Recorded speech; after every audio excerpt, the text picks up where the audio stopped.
വള്ളിയങ്കാവ് ദേവി ക്ഷേത്രത്തിലെ ദേവിയുടെ തിരുവാഭരണ മോഷണം പോയി 2002-ൽ. 2003-ൽ ഞാൻ അവിടെ ദേവപ്രശ്നം വെച്ചേ വളരെ കൃത്യമായിട്ട് പറഞ്ഞു ഇന്ന ആളാണ് അതെടുത്തത്. മാഷേ തിരുവാഭരണം കൊണ്ടുപോയ ആളിനെ വ്യക്തമായിട്ട് ഞാൻ പറഞ്ഞു. 22 ജ്യോത്സ്യന്മാരുണ്ട്. കഷ്ടം. പോകുന്ന പോക്ക് കണ്ടില്ലേ? എല്ലാ കാര്യത്തെ പറ്റിയിട്ടും കൃത്യമായിട്ട് പ്രശ്നം വെച്ച് പ്രവചിക്കുന്ന മഹാനാണ്. ദൈവത്തിൻ്റെ വിളിയുള്ള സിക്സ്ത് സെൻസ് ഒക്കെ ഉണർത്തിയെടുത്തിട്ടുള്ള മഹാനെയാണ് നിങ്ങൾ കണ്ടുകൊണ്ടിരിക്കുന്നത്. എന്നാൽ ആ മഹാനുഭാവന് സ്വന്തം ജീവിതത്തിൽ ഇങ്ങനെ ഒരു പ്രശ്നം വരാൻ പോകുന്നുണ്ടെന്ന് എന്തുകൊണ്ട് അദ്ദേഹത്തിന് പ്രവചിക്കാൻ വേണ്ടിയിട്ട് സാധിച്ചില്ല? ഇതുപോലെയുള്ള മഹാന്മാരുടെയൊക്കെ ഉഡായിപ്പ് നിങ്ങൾ തന്നെ മനസ്സിലാക്കിക്കൊള്ളുക. ഇല്ലെന്നുണ്ടെങ്കിൽ ഇത്തരത്തിലുള്ള പല വാർത്തകളും നമ്മൾക്ക് കാണേണ്ടി വരും. 16 വയസ്സുള്ള ഒരു കൊച്ചിനെ അവരെ കയറി ഉപദ്രവിക്കാൻ ശ്രമിച്ചതിനാണ് ഈ പിടിച്ചുകൊണ്ട് പോകുന്നത്.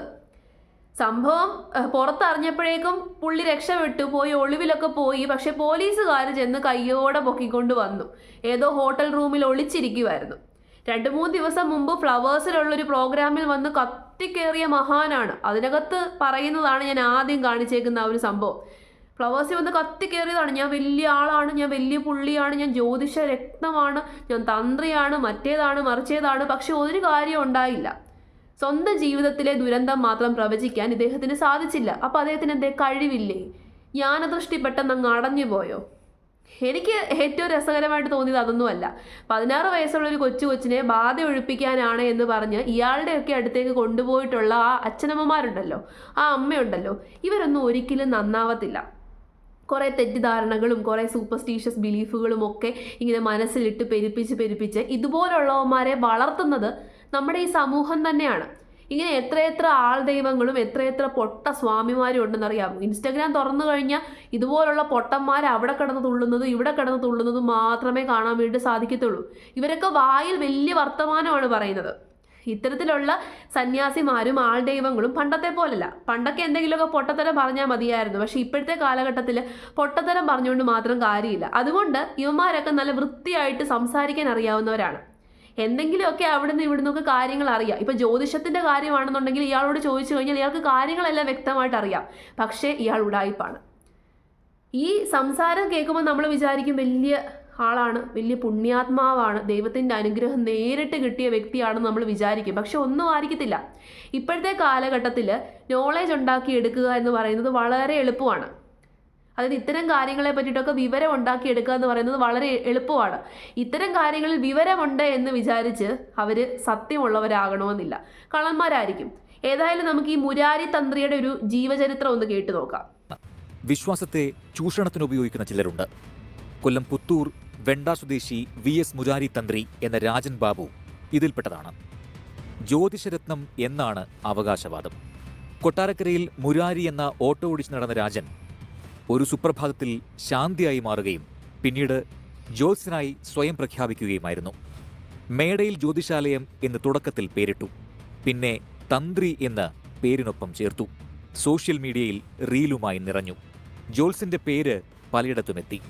ആളുകൾ വരിവരിയായി വീട്ടുപടിക്കൽ കാത്തുനിന്നു.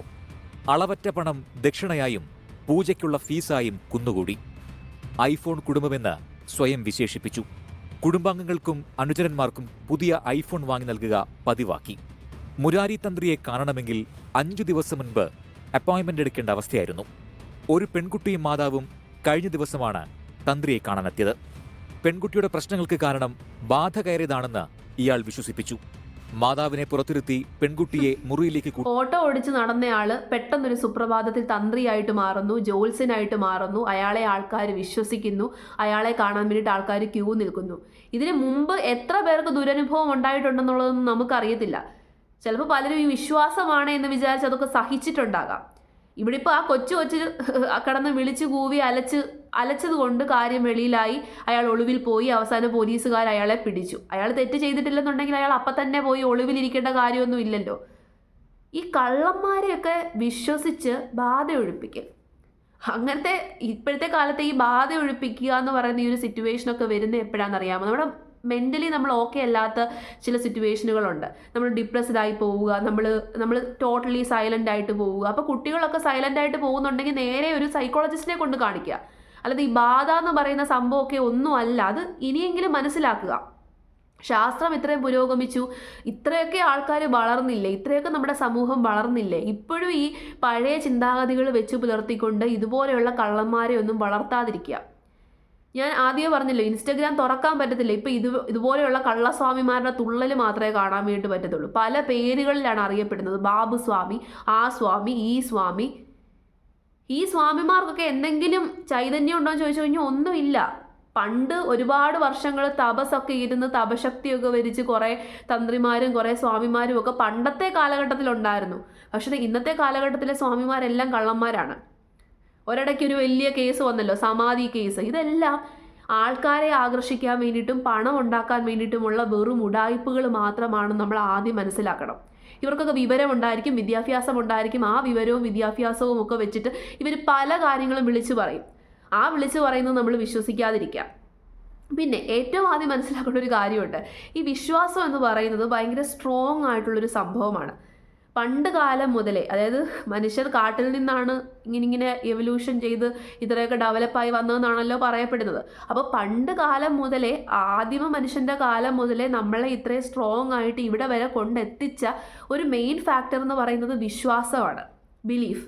ഈ വിശ്വാസം ഭയങ്കര സ്ട്രോങ് ആണ്. ഈ വിശ്വാസം ചിലപ്പോൾ നമ്മുടെ രോഗം മാറ്റാനും നമ്മുടെ ശരീരത്തിലുള്ള പല കാര്യങ്ങളും ഇല്ലാതെയാക്കാനും നമ്മുടെ ജീവിതത്തെ തന്നെ മാറ്റിമറിക്കാൻ ഈ വിശ്വാസം എന്ന് പറയുന്ന ഈ സ്ട്രോങ് ആയിട്ടുള്ള ഫീലിംഗ്, അതൊരു സ്ട്രോങ് ഫീലിംഗ് ആണ്. ആ ഫീലിംഗ് കൊണ്ട് സാധിക്കും. ആ ഫീലിങ്ങിനെയാണ് ഇവർ മുതലെടുക്കുന്നത്. ചിലപ്പോൾ ഏതെങ്കിലും ഒരു സ്വാമിയുടെ അടുത്തേക്ക് പോകുമ്പോൾ നമ്മൾ സ്ട്രോങ് ആയിട്ട് വിശ്വസിക്കുകയാണ്. അവിടേക്ക് പോയി പ്രാർത്ഥിച്ച് കഴിയുമ്പോഴേക്കും നമ്മുടെ അസുഖം മാറും, അല്ലെങ്കിൽ നമ്മുടെ ജീവിതത്തിൽ എന്തെങ്കിലുമൊക്കെ നല്ല രീതിയിൽ വരും എന്ന് സ്ട്രോങ് ആയിട്ട് ബിലീവ് ചെയ്യുമ്പോൾ ആ ബിലീഫ് കൊണ്ടാണ് നമ്മുടെ ജീവിതത്തിൽ ചിലപ്പോൾ മാറ്റങ്ങൾ ഉണ്ടാകുന്നത്.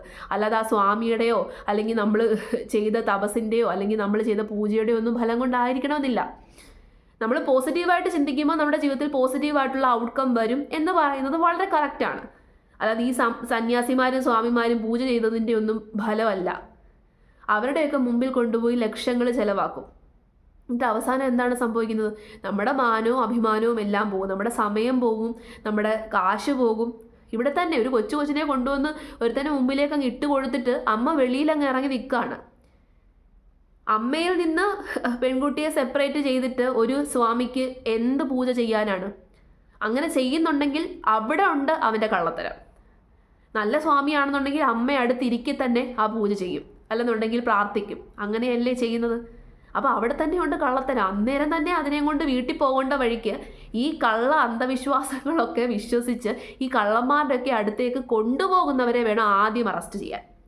ഈ സ്വാമിയെ, ഈ കള്ളസ്വാമിയെ അറസ്റ്റ് ചെയ്യുന്നതിന് മുമ്പ് അറസ്റ്റ് ചെയ്യേണ്ടിയിരുന്നത് ആ പെങ്കൊച്ചിൻ്റെ അച്ഛനെയും അമ്മയുമാണ്. അവരെ വേണം ആദ്യം അറസ്റ്റ് ചെയ്യാൻ. അവരാണ് ശരിക്കും പറഞ്ഞു കഴിഞ്ഞാൽ മെയിനായിട്ടുള്ള കോൾപ്രിറ്റ്സ്. അവരാണ് ഇതുപോലെയുള്ള ആൾക്കാരെ വളർത്തുന്നത്. ഇത്തരത്തിലുള്ള അന്ധവിശ്വാസികളാണ് ഇത്തരത്തിലുള്ള ഈ കള്ളന്മാരെയൊക്കെ വളർത്തിക്കൊണ്ടിരിക്കുന്നത്. അപ്പോൾ അത്തരം അന്ധവിശ്വാസികളെ വേണം ആദ്യം അറസ്റ്റ് ചെയ്യാൻ, അവർക്ക് വേണം ആദ്യം ശിക്ഷ വാങ്ങിച്ചു കൊടുക്കാൻ.